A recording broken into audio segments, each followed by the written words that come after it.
안녕하십니까? 오늘 우리는 내면의 전쟁, 전투의 심리학이라는 주제로 전사의 육체, 정신, 그리고 영혼에 대한 깊이 있는 탐구를 시작하려 합니다. 전장에서의 경험이 한 개인에게 미치는 심리적 영향을 다각도로 살펴보는 시간이 될 것입니다. 우리는 과연 전사를 어디에서 찾아야 할까요?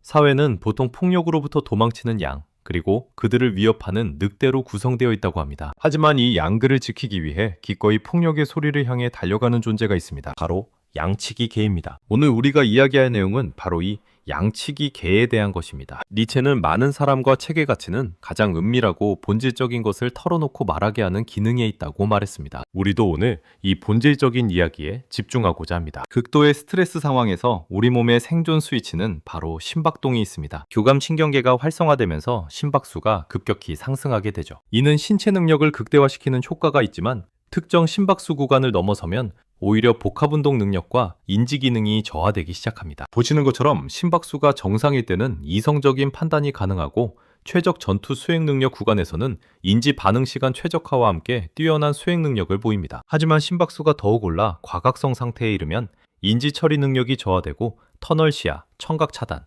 비이성적인 싸움 또는 도주 반응, 심지어 방광 및 괄약근 통제력 상실과 같은 심각한 문제들이 발생할 수 있습니다. 극한의 상황에서는 감각의 세계가 왜곡됩니다. 생존에 대한 위협이 최고조에 달하면 뇌는 생존과 직결되지 않은 정보를 차단하여 지각 왜곡 현상을 일으키죠. 한 참전 용사는 5발의 총성을 나와 파트너가 쏘았지만 나는 아무 소리도 듣지 못했다고 증언했습니다. 주요 현상으로는 주변 시야를 상실하고 위협에만 시야가 고정되는 터널 시야, 고함 소리나 총성 같은 큰 소리를 듣지 못하는 소리 차단이 있습니다. 한 연구에서는 약 65%의 경찰관이 극심한 스트레스 상황에서 소리 왜곡을 경험했다고 합니다. 또한 시간이 실제보다 훨씬 느리게 흐르는 것처럼 느끼는 슬로우 모션 타임, 심각한 부상에도 통증을 느끼지 못하고 계속 싸울 수 있는 부상인지 불능 현상도 나타납니다. 이성적 사고를 담당하는 전뇌의 기능이 멈추면 우리 몸은 중뇌의 지배를 받게 됩니다.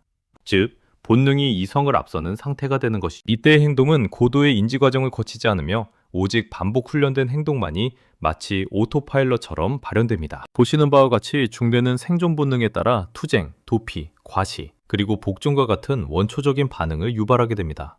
훈련은 우리에게 흉터를 남깁니다. 특정성의 법칙에 따르면 훈련에서 몸에 밴 행동은 실제 위기 상황에서 무의식적으로 발현됩니다. 따라서 훈련은 실제 상황과 최대한 유사해야 합니다. 잘못된 훈련은 중뇌의 흉터 조직으로 남아 생존에 역효과를 낳을 수 있습니다. 실제 사례를 보면 더욱 명확해집니다. 사격 훈련 후 탄피를 줍는 습관 때문에 실제 총격전 상황에서 무의식적으로 탄피를 줍다가 사망한 경찰관이 있습니다. 또 다른 예시로 훈련 중 용의자에게서 빼앗은 총을 돌려주는 연습을 반복한 경찰관이 실제 상황에서도 용의자의 총을 빼앗은 직후 무심코 총을 되돌려준 일도 있었습니다. 이는 훈련의 중요성과 정확성을 다시 한번 상기시켜줍니다. 참전 용사들은 자신의 경험을 누구도 이해하지 못할 것이라는 확신과 살아가는 사람들이 자신을 다른 시선으로 볼 것이라는 공포 때문에 침묵의 벽 뒤에 숨어버립니다. 이 침묵은 결국 깊은 고립감으로 이어집니다. 한 참전 용사는 결혼한 지 40년이 지났지만 아내가 나를 다른 방식으로 생각할까봐 걱정됩니다. 내가 살인자라고 생각할까봐요.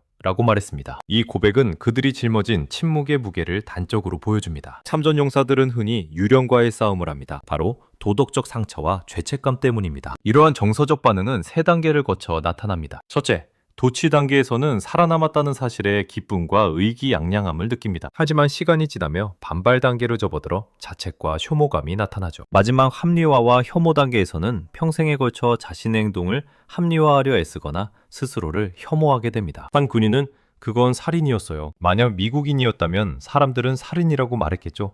라고 자신의 경험을 표현하며 깊은 죄책감을 드러냈습니다. 많은 참전 용사들은 자신의 내면에 조각난 자아를 느끼며 그 안에 야수가 존재한다고 말합니다. 한 용사는 내 안에 그 야수가 있다는 것을 항상 느꼈습니다. 그곳에 있을 때 살인과 아드레날린 분출이 그 야수를 깨울 수 있습니다. 라고 고백했습니다. 이는 전투 경험이 한 개인의 정체성에 얼마나 깊고 파괴적인 영향을 미칠 수 있는지를 보여줍니다. 내면의 상처와 도덕적 갈등은 결국 관계의 단절을 초래합니다. 잦은 분노와 과민함으로 표출되어 가족 및 친구 관계를 파괴하죠. 또한 자신이 타인에게 폭력적으로 변할 수 있다는 두려움은 스스로를 사회로부터 고립시킵니다. 일상에서의 사소한 자극에도 폭발적인 분노 반응을 보이고 군중이나 사회적 모임을 회피하며 가족과의 갈등이 심화되어 이혼으로 이어지는 경우도 많습니다. 한 참전용사는 가장 큰 두려움 중 하나는 내가 누군가를 죽일지도 모른다는 것입니다 라고 말하며 스스로를 고립시키는 심리를 설명했습니다. 이러한 어려움에 대처하는 방식은 두 가지 얼굴을 가집니다. 바로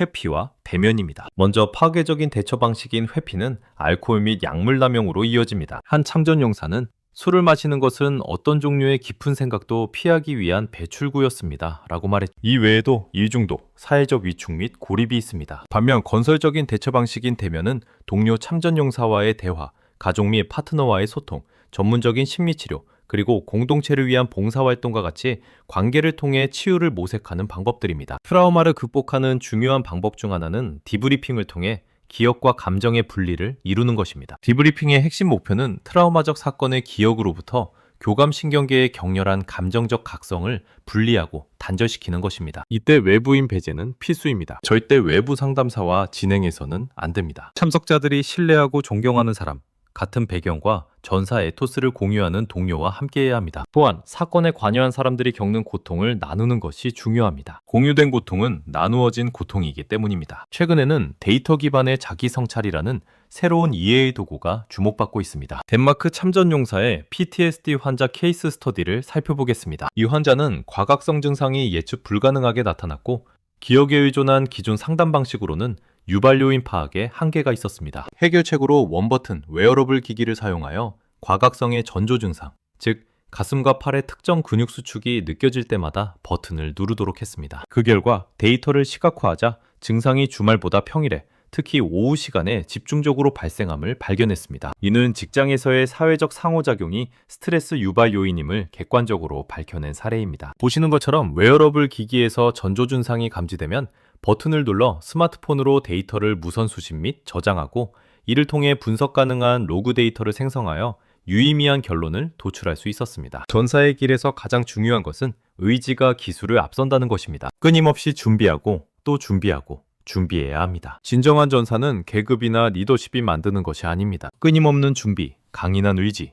그리고 동료애를 통해 만들어지는 것이죠. 무하마드 알리는 챔피언은 체육관에서 만들어지지 않는다. 욕망, 꿈, 비전처럼 가슴속 깊은 곳에서 만들어진다. 기술과 의지가 있어야 한다. 하지만 기술보다는 의지가 훨씬 더 강해야 한다고 말하며 의지의 중요성을 강조했습니다. 우리가 전사들에게 줄 수 있는 가장 중요한 세 가지 선물은 바로 이해, 인정, 그리고 지지입니다. 이는 그들이 홀로 내면의 전쟁을 치르지 않도록 돕는 가장 강력한 무기가 될 것입니다. 구체적인 지지의 말로는 당신이 무사해서 다행입니다.